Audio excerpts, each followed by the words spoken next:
नमस्कार विद्यार्थी मित्रांनो, इलेक्ट्रिकल पॉवर ट्रान्समिशन आणि डिस्ट्रीब्युशन सिस्टमच्या नेक्स्ट लेक्चरमध्ये सगळ्यांचं स्वागत आहे. तर आपण लास्ट लेक्चरला पाहिलं होतं की classification of transmission line according to distance and voltage level. तर परत एकदा याच्यामध्ये आपण रिवाइज करूया. तर त्याच्यामध्ये फर्स्ट आहे शॉर्ट ट्रान्समिशन लाईन. ठीक आहे, the length of the short transmission line is up to 50 kilometre. म्हणजे ज्या ट्रान्समिशन लाईनची लेंथ लेस दॅन 50 किलोमीटर किंवा 50 किलोमीटर पर्यंत असेल अशा ट्रान्समिशन लाईनला आपण शॉर्ट ट्रान्समिशन लाईन म्हणतो. आता हे कोणतंही स्टँडर्ड नाही आहे. तर याच्यामध्ये हे जे घेतले आपण एका बुकचं रेफरन्स घेतलेला आहे. तर याच्यामध्ये तुम्ही 51, 52 किलोमीटर किंवा अप टू 80 किलोमीटर, काही बुकमध्ये अप टू 80 किलोमीटर दिलेलं आहे, काही रिसर्च पेपरमध्ये 80 किलोमीटर दिलेलं आहे. So this is not a standard. हे स्टँडर्ड नाही आहे, आपल्याला अप्रॉक्सिमेशन किंवा अझम्पशन आहे. सो अप टू 50 किलोमीटर आपण अज्युम केलेला आहे. It is a short transmission line. ठीक आहे, and it's line voltage is less than 20 kV. म्हणजे जसं व्होल्टेज लेस दॅन 20 kV असेल and having length less than 50 kilometre which is nothing but your short transmission line. आता importance आहे short transmission लाईनमध्ये आपण only resistance consider करतो. ठीक आहे, शॉर्ट ट्रान्समिशन लाईनमध्ये आपण resistance as well as you can say inductance consider करतो. तसं तुमच्या याच्यामध्ये शॉर्ट ट्रान्समिशन लाईनमध्ये रेझिस्टन्स कन्सिडर करायचा, मीडियममध्ये रेझिस्टन्स, इंडक्टन्स, आणि तुमचा जो मीडियम आहे ठीक आहे त्याच्यामध्ये आपण कॅपॅसिटन्स ॲड करतो ॲडिशनली. ठीक आहे, आता शॉर्ट ट्रान्समिशन लाईनची डायग्राम जर ड्रॉ करायची झाली तर तुम्ही सिरीजमध्ये रेझिस्टन्स अँड इंडक्टन्स ड्रॉ करू शकता. आणि in case of medium transmission line आपण याच्यामध्ये मीडियम आणि लॉंग ट्रान्समिशनच्या लाईनमध्ये आपण कॅपॅसिटन्स कन्सिडर करतो. ठीक आहे, तसंच शॉर्ट ट्रान्समिशन लाईनमध्ये आपण कॅपॅसिटन्स निग्लेक्ट करतो. ठीक आहे, देन नेक्स्ट आहे medium transmission line. The length of the medium transmission line is 50 kilometre to 150 kilometre. म्हणजे 50 ते 150 किलोमीटर पर्यंत जर त्याची लेंथ असेल त्या ट्रान्समिशन लाईनला आपण बोलणार आहे medium transmission line. And it's line voltage is between 20 kV to 100 kV. Again I am saying that it is not a standard. ठीक आहे, हे स्टँडर्ड नाही आहे, it is just a reference. म्हणजे आपण 50 टू 150 किलोमीटरला मीडियम ट्रान्समिशन लाईन अज्युम करणार आहे. देन नेक्स्ट याच्यामध्ये लॉंग ट्रान्समिशन लाईन. ठीक आहे, लॉंग ट्रान्समिशन लाईनमध्ये the length of long transmission line is about more than 150 kilometre and it's line voltage is about 100 kV. ठीक आहे, ज्या ट्रान्समिशन लाईनची लेंथ 150 किलोमीटरपेक्षा जास्त असेल त्या ट्रान्समिशन लाईनला बोलतो आपण लॉंग ट्रान्समिशन लाईन, आणि त्याचं व्होल्टेज मोर दॅन 100 kV असेल. ठीक आहे, याच्यामध्ये पुन्हा एकदा सांगतो, लॉंग ट्रान्समिशन लाईन आणि मीडियम ट्रान्समिशन लाईनमध्ये आपण कॅपॅसिटन्स हा पॅरामीटर कन्सिडर करत असतो. ठीक आहे, देन नेक्स्ट आहे classification of transmission line as per voltage level. ठीक आहे, ॲज पर व्होल्टेज लेवल आपण पाहिलं होतं.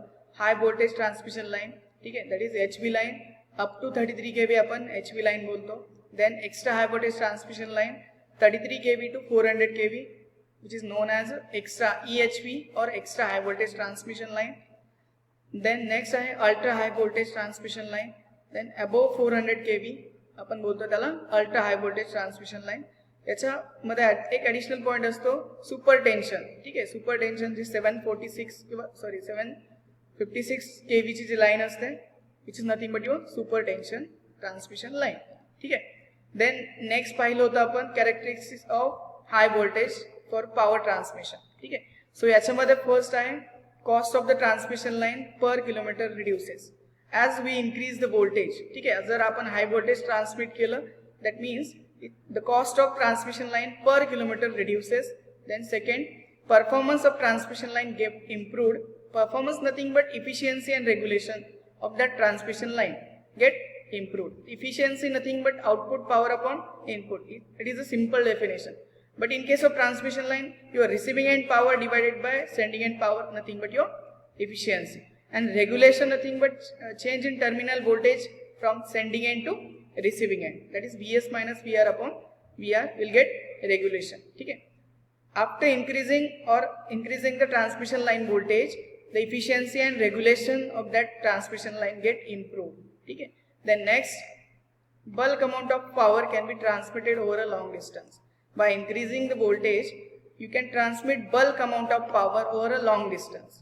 Okay. Then next, fourth one, for a long distance transmission line, it is necessary to transmit high voltage in order to reduce the losses. ठीक आहे, जर आपण line losses reduce करायचे तर आपल्याला व्होल्टेज इन्क्रीज करावं लागेल. देन नेक्स्ट आहे fifth one, reduce the volume of the conductor material. As voltage increases the proportion, in that proportion your current will decrease. ठीक आहे, त्या प्रपोर्शनमध्ये आपला करंट डिक्रीज होणार आहे. करंट डिक्रीज झाला, that's why diameter or cross section or volume of your conductor that will reduce. ठीक आहे, current decrease झाला त्यामुळे तुमचं कंडक्टरचा क्रॉस सेक्शन एरिया डिक्रीज झाला, त्यामुळे तुमचं व्हॉल्यूम काय झालं, डिक्रीज झालं. नेक्स्ट आहे 6, decreases in percentage line drop. जे VR ड्रॉप आहे किंवा लाईन व्होल्टेज ड्रॉप आहे दॅट विल रिड्यूसेस. जे पर्सेंटेज IR ड्रॉप आहे तो काय होणार आहे या केसमध्ये, डिक्रीज होणार आहे.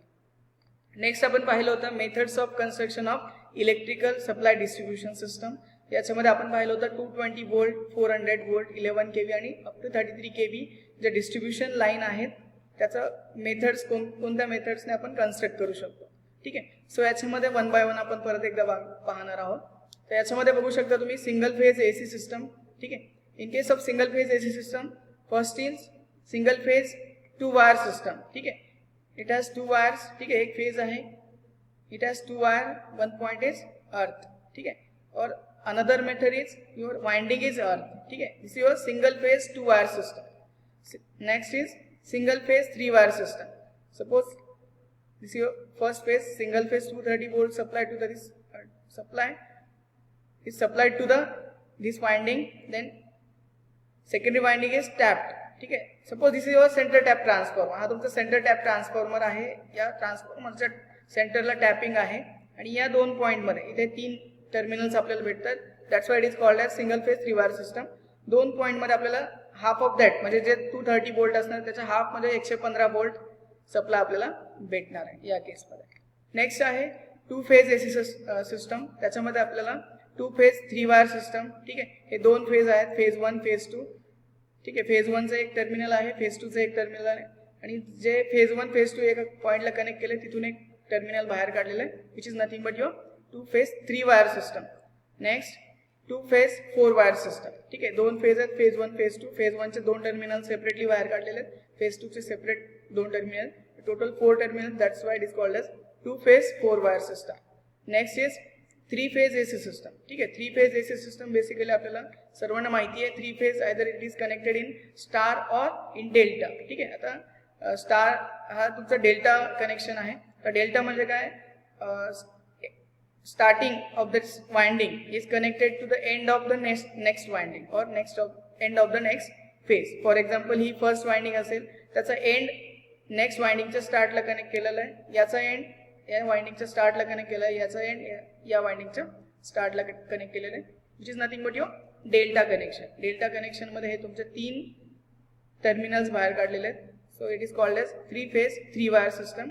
सेम स्टार कनेक्शन मध्ये आपण बघू शकतो 3 फेज 4 वायर सिस्टम, म्हणजे स्टार 3 फेजचे 3 टर्मिनल बाहेर काढलेले आहेत आणि एक न्यूट्रल पॉइंट बाहेर काढलेला आहे, which is nothing but 4th point or 4th wire. ठीक आहे, that's why it is called as 3 phase 4 wire system. Next आहे याच्यामध्ये,